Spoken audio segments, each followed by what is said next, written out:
ఈరోజు నేను ఉదర శ్వాసని మీతో షేర్ చేస్తున్నాను. ఇది యాక్చువల్‌గా మనం ప్రాణాయామం చేయడానికి ముందుగా మనల్ని మనం సంసిద్ధం చేసుకోవడానికి సింపుల్ బ్రీతింగ్ ప్రాక్టీస్ అన్నమాట. యాక్చువల్‌గా ప్రాణాయామం అనేది చాలా మంది డైరెక్ట్‌గా చేసేస్తూ ఉంటారు. కానీ ప్రాణాయామం చేయడానికి ముందుగా మనం శ్వాస తీసుకునేటువంటి విధానం అంటే డీప్ బ్రీతింగ్స్ అలవాటు అవ్వాలి. లంగ్స్‌ని యూటిలైజ్ చేసుకోవడం రావాలి. అది కొంతమందికి శ్వాస తీసుకున్నప్పుడు పొట్ట పైకి రావాలి కదా!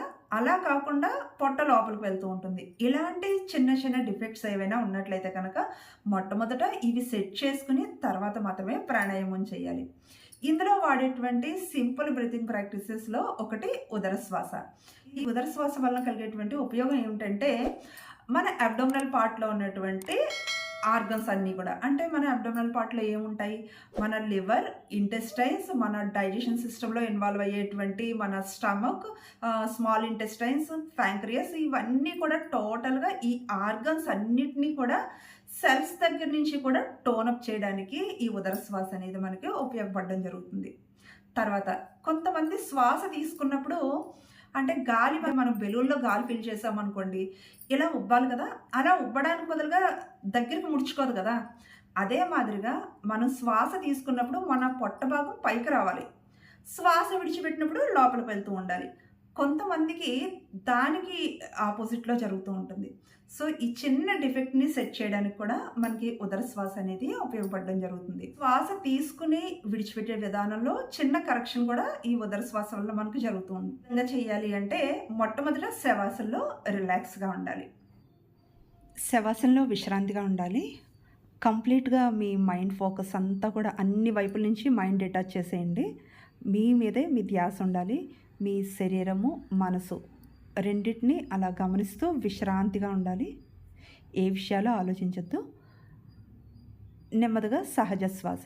సహజ శ్వాస అంటే కేవలం మీ శ్వాసని గమనిస్తారు. అన్ని వైపుల నుంచి మైండ్ డిటాచ్ అవ్వాలి. శ్వాసను గమనించే పనిలోనే ఉండాలి. దీన్ని సహజ శ్వాస అంటారు.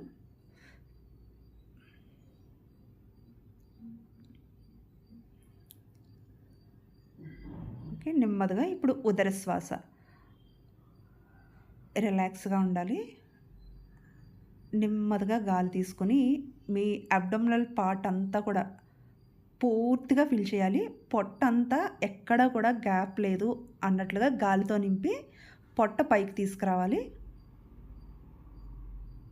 మళ్ళీ నెమ్మదిగా విడిచిపెడుతూ పొట్ట బాగా లోపలికి వెళ్ళాలి. ఇంకా లోపల ఏమాత్రం గాలి లేదు అనేంత వరకు విడిచిపెడుతూనే ఉండాలి. అలా పొట్ట లోపలికి ప్రెస్ అయ్యేంత వరకు విడిచిపెట్టాలి. మళ్ళీ ఇన్హేల్, డీప్ ఇన్హలేషన్. ఎక్కడ కూడా పొట్టలో గ్యాప్ లేనంతగా గాలితో ఫిల్ చేసేయాలి. టైట్గా పైకి తీసుకురావాలి పొట్టని. స్లోగా మళ్ళీ ఎగ్జేల్ అవుతూ లోపల గాలి ఏమాత్రం లేదు అనేంత వరకు కంప్లీట్గా విడిచిపెట్టేయాలి. పొట్ట లోపలికి ప్రెస్ అవుతున్నట్లుగా లోపలికి వెళ్ళాలి. Inhale, exhale.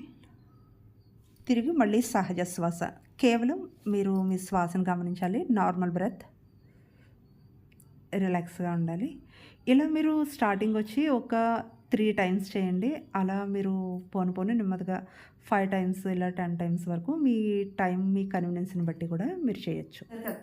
చూసారు కదా, ఈ ఉదర శ్వాస వలన మన అబ్డోమినల్ పార్ట్కి సంబంధించి ఏవైనా మనకి సరిగ్గా ఫుడ్ డైజెస్ట్ అవ్వడం లేదనిపించినా, బ్లోటింగ్ ఉన్నా, ఇంకా అసిడిటీ, గ్యాస్ట్రిక్ ప్రాబ్లమ్స్ ఉన్న, డయాబెటీస్ ఉన్న వారికి ఇంటర్నల్గా మన అబ్డోమినల్ పార్ట్లో ఉన్నటువంటి ఆర్గన్స్కి సంబంధించి ఏ ఇబ్బందులు ఉన్నవారైనా కూడా ఈ ఉదర శ్వాసని ఈజీగా చక్కగా చేయొచ్చు. అలా వీక్గా ఉందనుకోండి, అంటే యోగా చేయడం కానీ, ఎక్సర్సైజ్ చేయడము ఇలాంటి కష్టంగా ఉన్న టైంలో కూడా శవాసనలో ఉండి కానీ, లేదంటే బెడ్ మీద కూడా మీరు పడుకుని చక్కగా ఈజీగా చేయొచ్చు.